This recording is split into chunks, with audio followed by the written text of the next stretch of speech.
We're here at Lake Braddock today. We're performing an underwater inspection of the riser and the principal spillway pipe.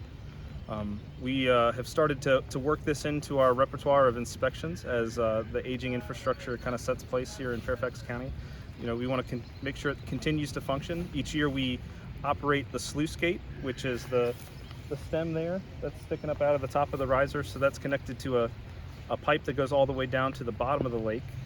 We would use it in an event of an emergency so that we could control the flow of water out of the dam in case there's signs of erosion or some other imminent failure with the dam. So we're doing our best here to maintain our infrastructure and make sure that we're performing at top notch. So we're standing on top of the Lake Braddock riser. This is a 52-year-old structure, and today's investigation is checking out the condition, seeing what maintenance might need to be done, and it's looking pretty good.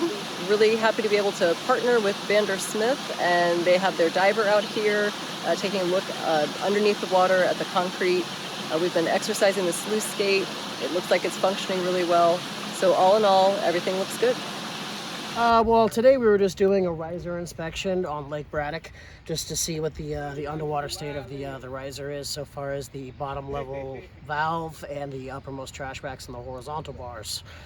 Just going down to see what they look like now compared to what they were when they were put in.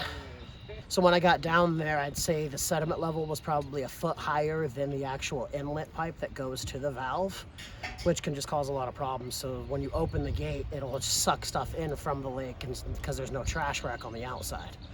So what I did when I got down there is I just cleared up as much of that debris as I could and kicked it away to the sides of the structure so if next time it gets operated, those leaves and sticks don't get sucked into the valve.